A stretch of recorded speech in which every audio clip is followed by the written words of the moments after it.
Hi Akhil, how are you? Hello, Abhishek. Good morning. I'm good. How are you? I'm good here. So, anything new this week?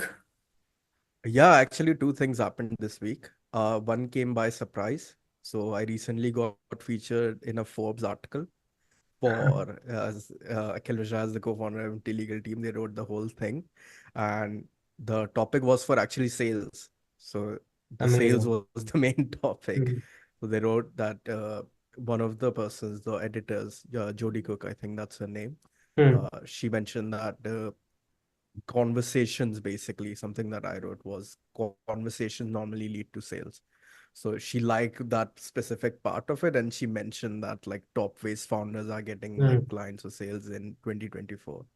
So that was the first exciting thing, and the second thing was I actually got like over 1,000 subs on my newsletter on LinkedIn. Okay. Yeah. Yeah.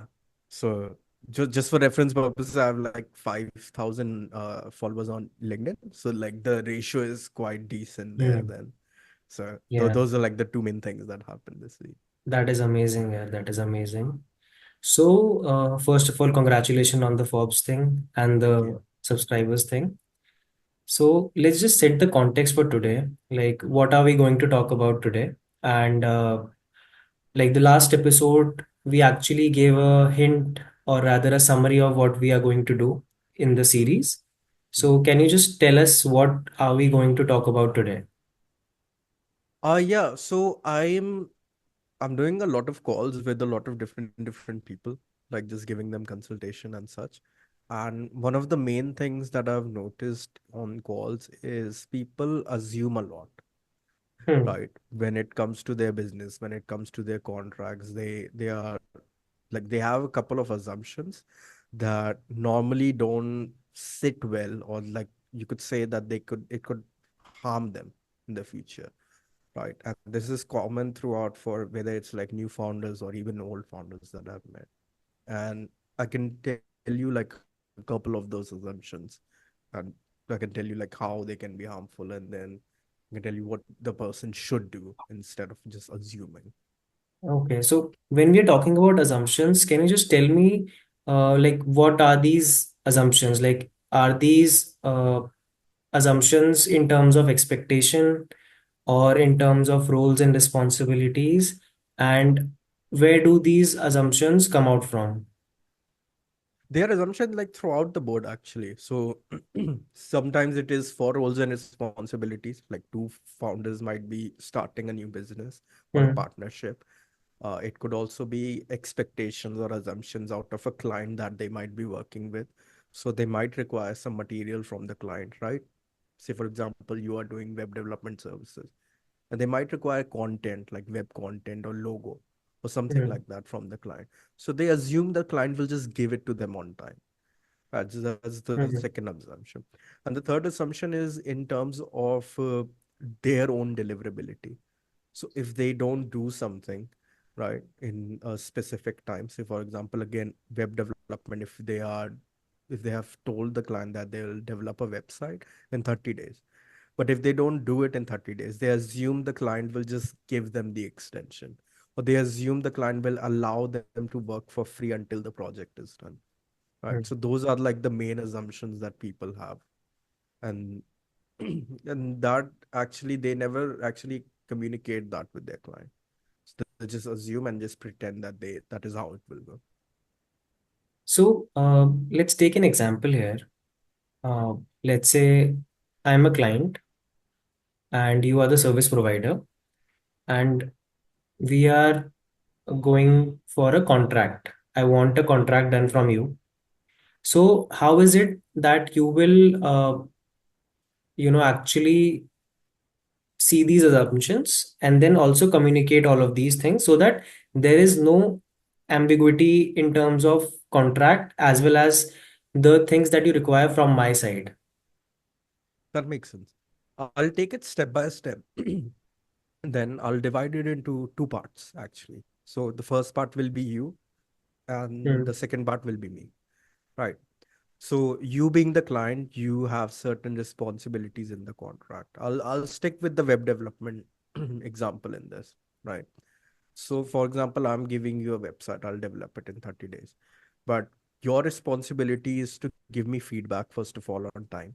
Your responsibility is to give me some materials that I'll require on the website, like content again, or a logo, or any materials that I have to add there.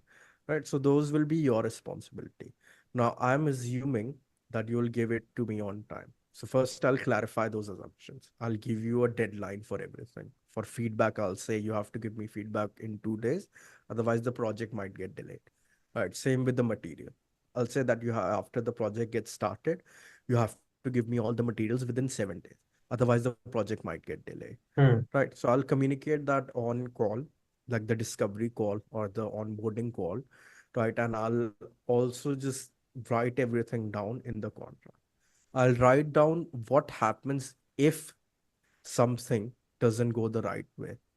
Right. I'll specify that, and I'll also specify how that affects the timeline and the price of the project. Hmm. Because if I'm spending more time on the project, then I'm not taking other projects. And that in a way is harming my uh, revenue. Right.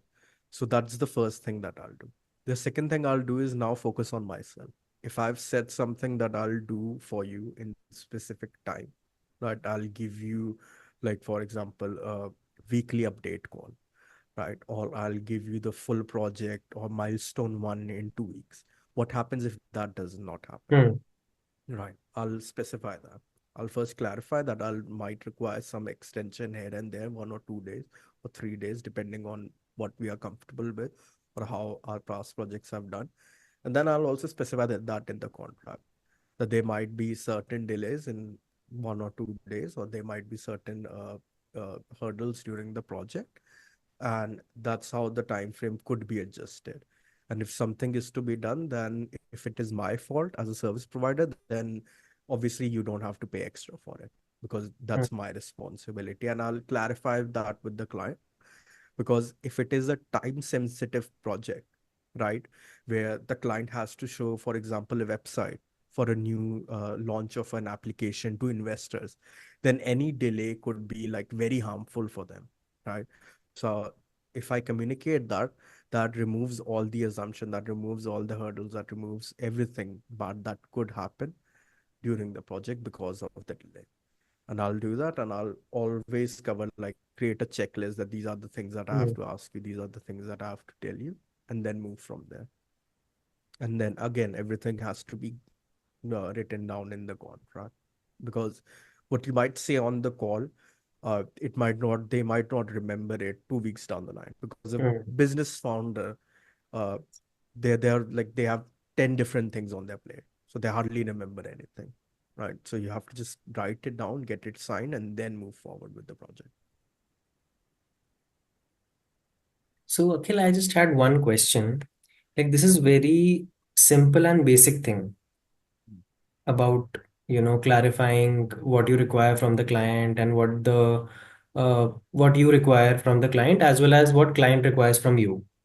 Mm, But how is it that people start assuming things? Like, why is it not the first thing that they do? Like, clarify everything. What do you think is the major problem? One is, I think, that you mentioned the founders don't have much time at mm. their hand. So, what are the other things that you have observed while doing all these contract things as well as helping other agencies, you know, flawlessly do their project? I think it comes down to a couple of reasons. The first being they are new, Hmm. right? That's the first thing. They are new, so they assume everything will go the right way. Right. So Hmm. even if they have been in the business for 6 months, they will realize that's never the case. Hmm. Right. But because they have to hit so many revenue goals that they might have, they have bills to pay and all that. So they're working quite fast. Right. So one client will have 100 different service provider to choose from. Hmm. Right. So whoever comes first or whoever is the fastest to get that client onboarded will win, basically. Right. So when there is speed involved, when they like hasten everything, that's when they start removing the main things, the very thing that would make the foundation of that project, right? Because they want to get the client onboarded as soon as possible, right? So the reason why this happens again is because of speed, right? They're quite hastily with it, and then they Hmm. ignore the main things that will actually help them set the foundation right for that project. Okay, got it. Yeah. So, although you have clarified how you can deal with these loopholes and assumptions, just for clarity and just for, being more cautious about all these things, are there any other tips that you have for new people who, start contracting or subcontracting with other people? Subcontracting or contracting, just assume the worst in any situation, Hmm, right? Like assume the worst, and in some cases that I have seen, people even write the assumption that a person might have and specify that clearly, hmm, that this is not something that we will give you, right? So for example, if I'm a freelancer, right, it is normally assumed, if you give me a website, right, that you will also provide me, after the website is delivered, like some sort of like updates for a certain time, right? Or just overlooking the whole thing, making sure that everything is going fine, right? 3 months for that, hmm, right? But that is again an assumption. There might be some people that might not be doing it, right? So you have to be clear, like very clear on that, hmm, right? And if you're not doing something that is, maybe it could be an industry standard, or it could be something that has happened to you a couple of times, right? People might have assumed that you will give them like SEO services, right, or write their content. So just specify that in the contract. By the way, project scope is this, but outside of project scope is all this. So just specify one, two, three things so that the client is even more clear that, okay, this is not what's included in this contract or project. And if I want to get it, this is a side tip, by the way. If they want to get it, they can upsell it now, hmm. right? So they can say this specific thing that's not included in the contract will, or project will cost this much amount of money, right? And if a client is normally getting something, right, they're like, yeah, sure, why not just add that? So they add it as an added service, and that's how you start upselling your even own services. I think that's amazing, Akhil. And a lot of people actually fall into this because they assume things. Yeah, So that is amazing. I think we can end our episode here, and yeah, then maybe next week we'll come up with some other problems that people face, right? definitely, So in definitely, the Abhishek. end, is there anything that you would like to share, or tell us what people can expect you to be doing in the next few weeks? I'm mostly focusing on networking right now. So Okay. if anyone wants to contact me on LinkedIn for like Mm, networking purposes, networking being no sales pitch, no nothing like that. So I'm mm, very clear on that, by the way, on calls. So like no sales pitch, no free consultation, by the way, it's a mm. networking call. I'd get to know each other and all that kind of thing. That would be good. Like if anyone wants to network like that. Oh, And I'm also being getting invites to speak on like certain topics like events and such. So if anyone wants to do that, like do event thing where I they want me to speak on a certain topic, then more than happy to discuss that too. amazing, Akhil. Thank you so much for taking out the time today. Thank you so much, Okay. Abhishek.